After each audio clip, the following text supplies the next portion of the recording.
Well, Jess, so great to talk to you. Really excited about the conversation that we may have about Canadian comedy a little bit, because we got to touch on that.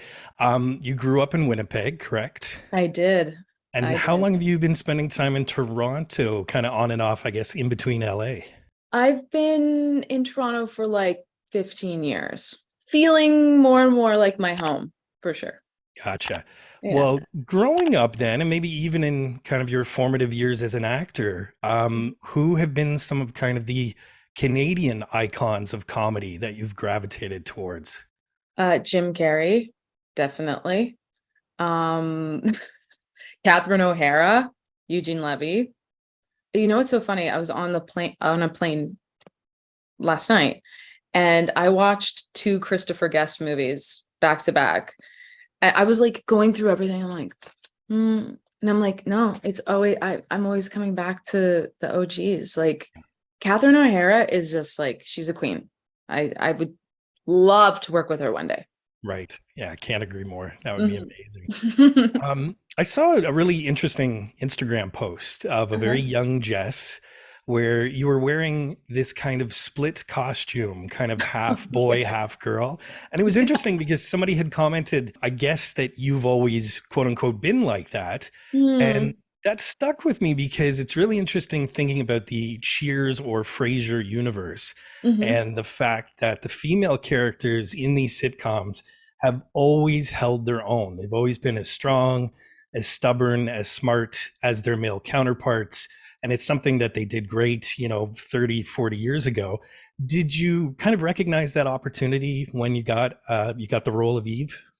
Wow, it's such a interesting point. I guess in a way, if I did, it was probably more subconscious. Like because she's a mother and a single mother at that, and she's trying to achieve her dreams, she's going to be working twice as hard as anyone else.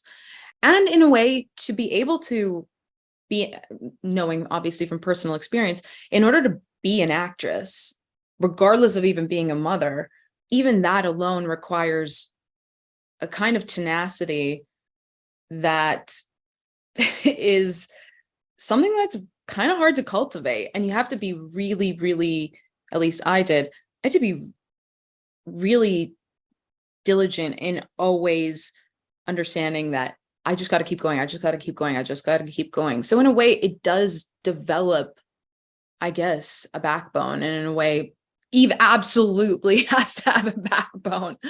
Um, yeah, it's an interesting point. I honestly haven't super consciously thought of that, Hmm. but I see that. Well, maybe I get to play TV psychiatrist then for a second. Yeah. Um, obviously, I loved your work in Letterkenny, and I love that Canadian kind of independent sensibility within comedy as well. I'm curious, what kind of comedy do you gravitate towards? Because Letterkenny is a little bit lowbrow. Frasier is Mhm. obviously a sitcom, but it's much more Mhm. witty and highbrow. So, Mhm. what did you feel more comfortable doing? They're so different. I mean, I see there being pros and cons, I guess, but they're just different.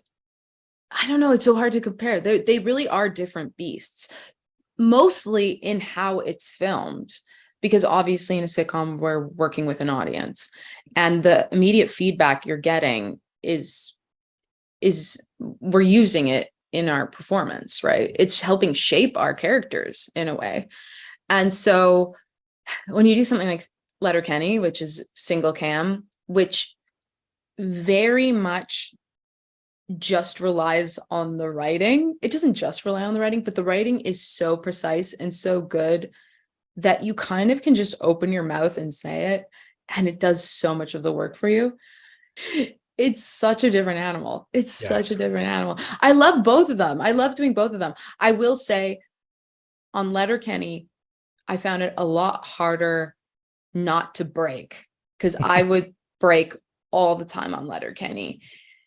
It's because of the absurdity of it too, I think. Like just how my co-star Kelly McCormick, who plays Betty Ann, would like just get in my face and say like the most insane chirp ever. It was so hard not to laugh. Yeah. So hard not to laugh. And I think on Frasier, it's kind of easier not to break because the audience is there. So you feel kind of the energy is different. You're on stage, right? So Okay. it's just some adrenaline kicks in and you're just like, nope, I am never breaking ever. I did break once.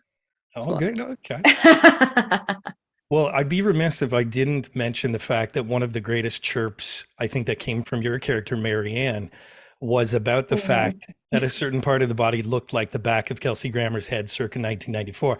So I love that that comedy came full circle for you. Oh my God. I know. It was so funny because I didn't know if anyone on the, like anyone involved in Frasier knew about that. And one day my showrunner comes in. He had had COVID, so he was off for a week and he was just like watching TV. And he like comes in one day and he's like, Jess, I've been watching Letterkenny. And I was like, oh yeah, cool. What do you think? He's like, you have a Frasier joke. And I was like, I know. And he's like, that's insane. Like, what are the chances? And I was like, I know, it's wild. Well, speaking of Letterkenny and the work that you've done in Canada, you've had a lot of success with streaming services like Paramount. And what I find interesting is you've been in big shows, The Expanse and Boys and all this kind of stuff. Do you feel that streaming services have done kind of what the internet has done for the world, that it's kind of shrunk us a little bit more, where Mm. Canadian talent is getting recognized and more opportunities? Yeah, I mean, I'd say so for sure. I didn't even know this, but apparently half of TV is filmed in Canada. Wow. So that's a lot of American stuff up here. And I've found that working in Canada has been so amazing and so helpful also to help build your career, because a lot of these shows will hire local for the smaller parts, which when you're starting out is going to be mostly what you do. And I feel like I massively benefited from that.